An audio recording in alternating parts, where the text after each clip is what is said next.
इमामगंज उपचुनाव में जीत के लिए जो चुनावी बिसात बिछाई गई है उसमें कौन कौन से पासे फेंके गए हैं, आज अंदर की बात में हम आपको यही बताने की कोशिश करेंगे।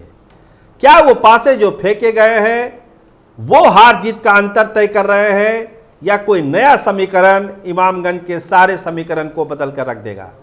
तरह तरह की चर्चा है, पैसे के खेल की भी चर्चा है। इलाके में जाइएगा तो कहेंगे कि पैसा का खेल तो अभी होना बाकी है सर, अभी क्यों हड़बड़ाए हुए हैं, अभी थोड़ा इंतज़ार कर लीजिए इमामगंज का नतीजा बताने से पहले। लेकिन अभी जो सिचुएशन है, नॉमिनेशन के बाद जो तेवर वहाँ के लोगों का है, जो मतदाताओं का है और ख़ासकर नेताओं के जो तेवर हैं, वो ये बतलाने के लिए काफ़ी है कि इमामगंज में इस बार बहुत कुछ होने वाला है। जीतन राम मांझी की बहू, संतोष मांझी की पत्नी दीपा मांझी एक बहू के तौर पर वहाँ पर अपने आप को पेश कर रही है कि जीतन बाबू की बहू का पार घाट लगाइए, इनको पटना भेजिए। लेकिन लगता है कि यही चीज़ दीपा मांझी को मुश्किल में डाल रही है। जो एंटी इनकम्बेंसी है जीतन राम मांझी का, वो परेशान कर रहा है दीपा मांझी को। और मांझी वोटरों में अगर कोई डिवीजन हो रहा है तो इसकी सबसे बड़ी वजह यही है कि जो काम होना था इमामगंज में, लोग कह रहे हैं कि जीतन राम मांझी ने वो नहीं किया। सुनते ही नहीं बात, ना अस्पताल की पैरवी होती है ना थाने की पैरवी होती है, तो लोग जाएं तो जाएं कहाँ। और अब उनकी बहू आई है चुनाव लड़ने के लिए, तो हम लोग क्या कर सकते हैं। लगभग 60,000 मांझी वोटर और जो लालटेन जलाने के लिए निकले हुए हैं राजेश मांझी, उनके लिए एक भाव है मांझियों का कि सीधा सीधा लड़का है, इसको इस बार पार घाट लगा देना चाहिए। तो एक डिवीज़न आप मांझी वोटरों में साफ साफ देख सकते हैं। देखिए, कैपिटल टीवी की पूरी टीम इमामगंज में है, बेलागंज में भी है। तो इमामगंज से जो खबरें आ रही है वो यही है कि मांझी वोटरों में डिवीज़न साफ साफ देखा जा रहा है। जो पूरा वोट मिलता था जीतन राम मांझी को, इस बार एंटी इनकम्बेंसी के कारण वो कुछ हिस्सा जा रहा है राजेश मांझी के खाते में। कुछ लोग तो कहते हैं कि 50-50 का डिवीज़न है। कहाँ पर आप हैं? थोड़ा वोट डिवीज़न नहीं है, 50-50 का डिवीज़न है। और अगर 50-50 का डिवीज़न है तो मानिए कि जीतन राम मांझी के बहू का पटना पहुंचना कितना मुश्किल काम है। चूँकि जो माई वोट है यादव और मुस्लिमों का लगभग 80,000, उसमें कोई डिवीज़न ही नहीं दिख रहा है। बगल में आप चले जाइए, बेलागंज में साफ साफ डिवीज़न है, रामगढ़ में साफ साफ डिवीज़न है। लेकिन इमामगंज एक ऐसा बाई इलेक्शन हो रहा है बिहार में जहां पर माई वोट में कोई डिवीज़न आज के तारीख में नहीं दिखता है, जिसका पूरा का पूरा फायदा राजेश मांझी को मिलता हुआ दिख रहा है। और लालटेन की लौ जो है उस हिसाब से तेज होती हुई दिख रही है इमामगंज में। तो अगर माई में डिवीज़न नहीं हुआ चुनाव के दिन तक, यानी 13 तारीख, तो यकीन मानिए राजेश मांझी की ताकत काफ़ी बढ़ जाएगी। वैसी परिस्थिति में क्या होगा? जो मूल सवाल है इमामगंज में पूछा जा रहा है कि अगर ये बंटवारा नहीं हुआ तो फिर हार जीत का अंतर इमामगंज में तय कौन करेगा?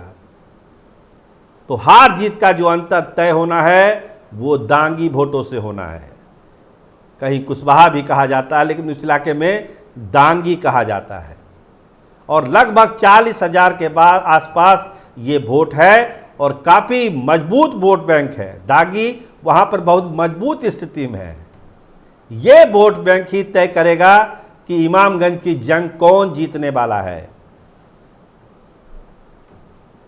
पासवान कैंडिडेट भी हैं जन सुराज पार्टी से, लेकिन उससे कोई अंतर वहाँ के चुनाव नतीजों पर पड़ेगा ऐसा फिलहाल दिखता नहीं है। अगर ये नुकसान करेंगे तो फिर जीतन राम मांझी का ही नुकसान करेंगे, क्योंकि जीतन राम मांझी और चिराग पासवान की अदावत आप सब जानते हैं। तो जो प्रशांत किशोर के कैंडिडेट थे, जो पहले डॉक्टर कहला रहे थे, अब तो डॉक्टर नहीं बोल रहे हैं क्योंकि 12वीं पास ही हैं वो जितेंद्र भाई साहब, तो उनके लिए पासवान वोटरों में कोई गोलबंदी तो अभी उस तरह से नहीं दिख रही है। लेकिन अगर पासवान को ही वोट कर दिया और चिराग फैक्टर काम नहीं किया तो भी बहुत ज़्यादा अंतर वहाँ पड़ने वाला नहीं है। लेकिन चिराग पासवान कुछ वोट को ट्रांसफ़र करेंगे ऐसी उम्मीद एनडीए के नेताओं को है वहाँ पर। तो देखिए क्या होता है वोटिंग वाले दिन तक। लेकिन इन चीज़ों का चुनाव नतीजों पर बहुत ज़्यादा असर नहीं पड़ने वाला है। जो असर पड़ना है वो दांगी वोटों का पड़ना है, जो 40,000 दांगी वोट हैं जिस पर दोनों की नज़र है। आपको हमने पहले भी एक प्रोग्राम में बताया था कि उपेंद्र कुशवाहा सम्राट चौधरी की एक बार फिर से अग्नि परीक्षा होने वाली है। इस अग्नि परीक्षा में वो पास होते हैं या फेल, ये 25 की सियासत को भी तय करेगा। और इधर जो लोग हैं अभय कुशवाहा जो नए नए सांसद बने हैं, उनकी भी एक टेस्ट यहाँ पर हो जानी है कि वो एक इत्तेफाक था कुशवाहा वोट का मिल जाना या फिर सही में आरजेडी के तरफ कुशवाहा मुखातिब हो रहे हैं। क्योंकि जितना टिकट दिया गया था लोकसभा में तो लोगों को लगा कि अब वो कुशवाहा वोट धीरे धीरे आरजेडी की तरफ शिफ्ट कर रहा है और नतीजा भी उसका निकला, शिफ्ट भी हुआ। लेकिन इस बाय इलेक्शन में जो 40,000 वोट है दांगी समाज का, वो आरजेडी की तरफ जाता है या नहीं जाता है, या डिवीज़न होता है या नहीं होता है। और डिवीज़न अगर होता भी है तो कितना होता है। जैसा कि हमने पहले कहा आपको कि मांझी का 50-50 वोट जो है डिवीज़न होता हुआ दिख रहा है इमामगंज में। तो क्या दांगी वोटों का भी डिवीज़न उस रेशियो में हो रहा है या फिर ज़्यादा से ज़्यादा जो एरिया है वोट है वो जा रहा है आरजेडी के खाते में। यहीं पर सारी चीज़ें को तय हो जाना है कि लालटेन जलेगा कि लालटेन बुझेगा। जीतन राम मांझी की बहू पटना पहुंचेगी कि नहीं पहुंचेगी, इसी 40,000 वोट के गणित में सारा चीज़ छिमाया हुआ है। और अंदर की बात में हम कहें कि दोनों दलों के बड़े नेता इस मिशन में लगे हुए हैं कि इस वोट बैंक को कैसे अपने पाले में किया जाए। उपेंद्र कुशवाहा लग गए हैं उस इलाके में, घूम रहे हैं, बेलागंज में भी, इमामगंज में भी। सम्राट चौधरी का भी प्रोग्राम लगने वाला है। लेकिन आपको बताएं कि तेजस्वी यादव के पास भी जो फीडबैक है उस फीडबैक में यही है कि इमामगंज सीट को वो आसानी से जीत सकते हैं। उसमें मेहनत करने की ज़रूरत है और मेहनत करना शुरू भी हो चुका है।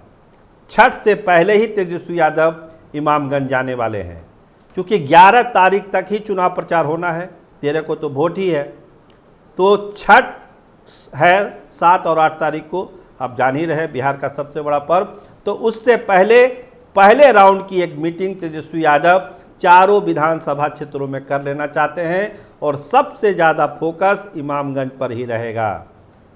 और इमामगंज को लेकर पटना पहुंच रही खबरों से राजद खेमा उत्साहित है। देखिए सुरेश पासवान जिसकी चर्चा हो रही थी कि उनको भी टिकट मिल सकता है, वो भी बड़ी शिद्दत के साथ, मेहनत के साथ इमामगंज में लगे हुए हैं कि ये इस बार लालटेन को जला देना है किसी भी हालत में। क्योंकि जो एंटी इनकम्बेंसी है जीतन राम मांझी की, वो इनको जो है हौसला दे रहा है, एनर्जी दे रहा है कि इस बार जोर लगाइए और लालटेन जला दीजिए। तो सुरेश पासवान और उनके सारे समर्थक इमामगंज के कई इलाकों में घूम रहे हैं, कोशिश कर रहे हैं कि जो मांझी जी हैं, राजेश मांझी जी, वो इस बार जीत कर पटना चले जाएं।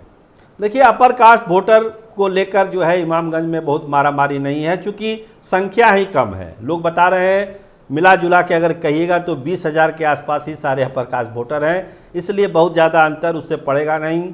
और जो आरजेडी खेमा है वो भी जान रहा है कि वोटिंग ऐसे भी कम होती है अपर कास्ट में, तो जो भी वोट जाएगा वो चला जाएगा एनडीए के खाते में ही, जीतन राम मांझी के खाते में।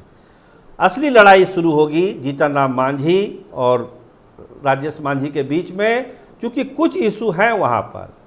जैसे कोटा में कोटा वाला मामला है, जीतन राम मांझी जिसकी पैरवी करते हैं, क्रीमी लेयर वाला मामला है। इन सब मामलों को लेकर भी एक चर्चा इमामगंज के इलाके में हो रही है कि क्या ये कहीं जो अति पिछड़ी जातियां हैं, दलित जातियां हैं, इसके खिलाफ तो नहीं चला जाएगा। चर्चा है, लेकिन ज़्यादा चर्चा इस बात की है कि जो अपना कास्ट कम्बिनेशन है उसको मांझी जी बचा पाएंगे कि नहीं बचा पाएंगे। क्योंकि अगर उसमें 50-50 का डिवीज़न हो गया तो यकीन मानिए कि एनडीए का बत्ती वहाँ पर गुल हो सकती है। एनडीए चाहकर भी वहाँ पर बहुत कुछ नहीं कर पाएगा। पूरी एनडीए की टीम है लगी हुई, ऐसा नहीं कि वहाँ पर कोई टांग खिंचाई हो रही है। एनडीए के सारे नेता जा रहे हैं, कोशिश कर रहे हैं कि ये सीट निकल जाए, क्योंकि जीती हुई सीट है एनडीए की। अगर जीती हुई सीट हार जाएगी तो बात समझिए और क्या मामला बनेगा। लेकिन अभी जो हालात हैं वो तो धड़कन बढ़ा रही है एनडीए नेताओं की कि बाप रे बाप, ये क्या हो रहा है इमामगंज में। तो जो चीज़ें हैं वो एनडीए के अभी बहुत पॉजिटिव में है, बहुत सकारात्मक मैसेज है, ऐसा आज के तारीख में हम आप नहीं कर सकते, जो ज़मीन से जो फीडबैक आ रहा है।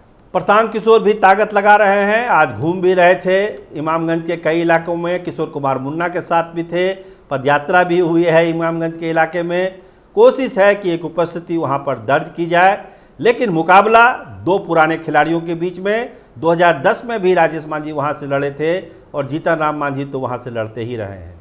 उदय नारायण चौधरी के खिलाफ, कभी राजेश मांझी के खिलाफ चुनाव वो लड़ते रहे हैं। इस बार चूँकि उनकी बहू है और जो एंटी इनकम्बेंसी की हम बात कर रहे हैं वो कहीं ना कहीं भारी पड़ रहा है जीतन राम मांझी एनडीए पर और उनके बहू पर। दीपा मांझी को लेकर व्यक्तिगत कोई आपत्ति नहीं है, कोई आलोचना नहीं है, लेकिन जो जीतन राम मांझी का पुराना काम है और जो उपेक्षा है वो यहाँ के लोग इसको एक इशू बना रहे हैं। देखिए एनडीए इस एंटी इनकम्बेंसी को कैसे प्रो इनकम्बेंसी में बदलता है ताकि जीत तय हो। लेकिन अभी जो सिचुएशन है वो यही है कि मामला एनडीए का फंसा हुआ दिखता है और लालटेन जलता हुआ दिख रहा है। अब आगे देखिए क्या होगा, अभी समय है 5-6 दिन, तब तय होगी। और 13 को जो वोटिंग होगा वो तो सब चीज़ तय ही कर देगा कि कौन पटना जाएगा और कौन इमामगंज में बैठ जाएगा। आप देखते रहिए कैपिटल टीवी बिहार। आपका बहुत धन्यवाद, आपका बहुत बहुत शुक्रिया।